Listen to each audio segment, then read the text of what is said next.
Good afternoon, everybody. We're going to go over some of the workings of an outboard motor, how to get it set up, and things you want to do before you put it in the motor. The first thing we're going to do is go over to make sure we have the right fuel mixture. The outboard motor we're using is a two-stroke. Be aware, there are two-stroke motors and there are four-stroke motors. A two-stroke motor for lubrication involves adding oil to the fuel mixture. Right? Here's our fuel. Our mixture on this, we have a chart down here for our Evinrude outboard motor. The mixture is 50:1. That's going to require 2.6 ounces of two-stroke oil to be added to the fuel mixture. So what I would do is, it's going to be 2.6 ounces per 1 gallon. So what I would typically do is pour half of this in here, add about half a gallon of fuel to it, and add the remainder of the 2.6 ounces in here. And then I would close the lid, shake it up. Then I would pump the bowl up to the motor until it gets hard. If your fuel tank has a cap that has a vent, make sure the vent's open so it doesn't create a vacuum and stop fuel flow. Right. Now we're going to get into some basic items of maintenance on the motor that you want to take care of. If you're doing any maintenance of the motor, do not do it over the water. If you drop something or a part in the water, you're not going to be able to get it. Do it on deck. So if you drop something, you don't lose it permanently. First thing we're going to do on this Evinrude motor is I'm going to release the engine cover. There's a latch on the back side. I'm going to open this latch up, I'm going to tilt it forward, and I'm going to snake the pull start out.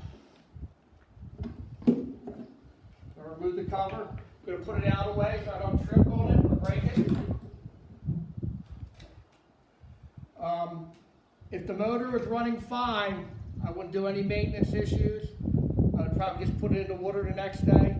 Again, you want to make sure you have a full tank of gas before you put it in the water so you don't get in the middle of doing a job and run out of fuel because you're pushing a barge or towing something. From having issues with the motor, I'm not going to mess with any of the mixture screws on the carburetor.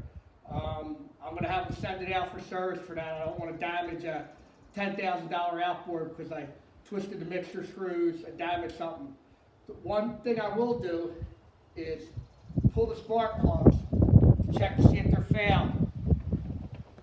Since we're adding an external oil to our fuel for lubrication, if the mixture's off a little bit, it can cause the plugs to fail. So this is a 13/16 socket. It fits this spark plug. I'm going to remove the spark plugs.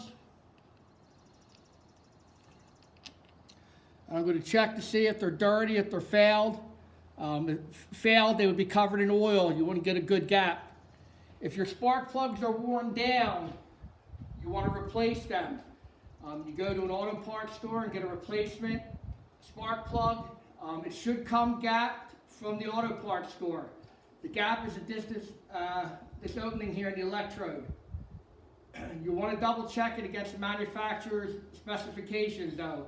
If that gap is off one way or the other, it can affect the engine firing or not. This is a 2-cylinder motor. It has 2 spark plugs. I'm going to put the spark plug back in. I'm using a ratchet and a socket here, but you would probably be able to get on this with your crescent wrench in an emergency. I'm going to tighten this down. I go by the 3-finger method. These spark plugs are made out of porcelain and they can break. I'm going to put 3 fingers on the ratchet and I'm going to turn it clockwise and tighten it as much as I can with my 3 fingers. Then I don't have to worry about breaking the spark plug. I'm going to put the wire back on. This is the coil in the wire. This causes the spark plug to shoot an arc across that gap and the fuel mixture to fire. We'll check the second spark plug. Same thing. I'm going to turn my ratchet counterclockwise to loosen the spark plug.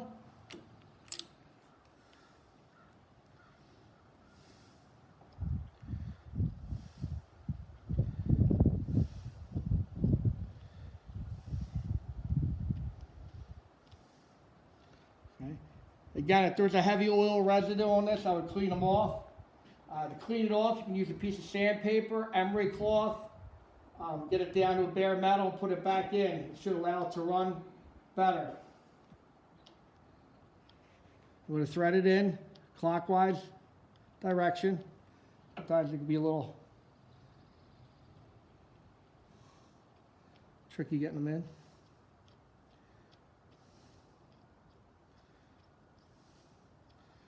I'll try to tighten this up as much as I can by hand. There's less chance of damaging the threads if I'm getting it finger tight before tightening it. Again, with the clock, I'm going to put the 13/16 socket on, 3 fingers. I'm going to tighten it as much as I can. I'm going to put the spark plug wire back on. The spark plug wire, when it goes on, you should feel it lock or snap into place. If a motor is running wrong, you can check to see if sometimes these wires will pop off. And these wires do go bad. That's something you can check with the continuity meter. But again, if it's to that point where it's running that bad, the basics ain't correcting the issues, you want to send it off.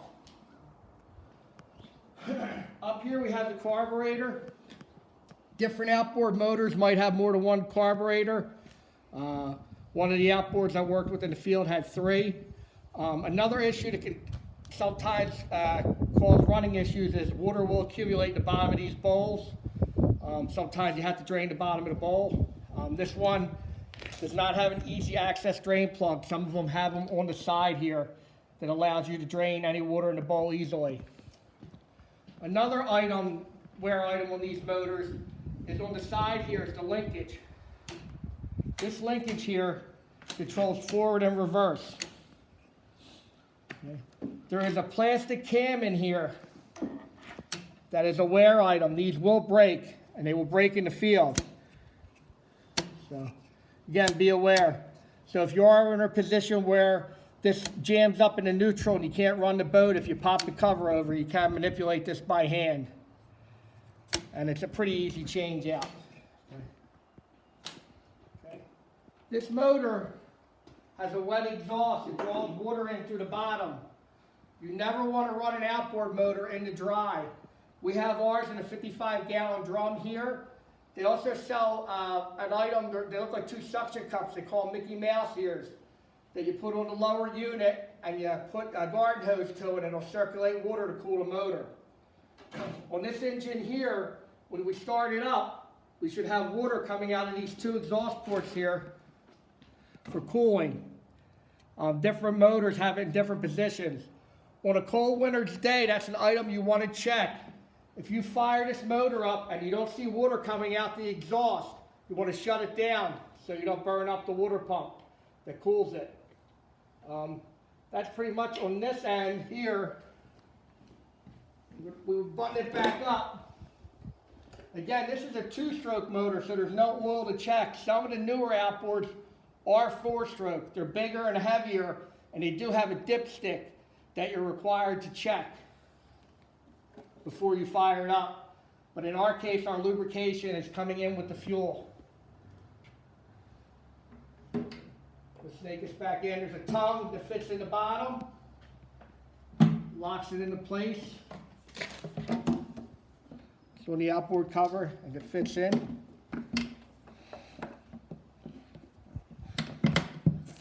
And there's a cam on the back that locks it into place. On some of these outboards here on the front, there's different ways to shut it off when it's running.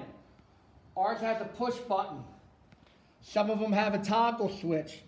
If you go to start this motor, for the ones that have a toggle switch, you want to make sure it's turned to run. If it's left off, you'll pull on this a million times, fail the spark plugs, and the motor will never start. Some of them also have an emergency stop on the end. Different outboard motors also have different priming systems.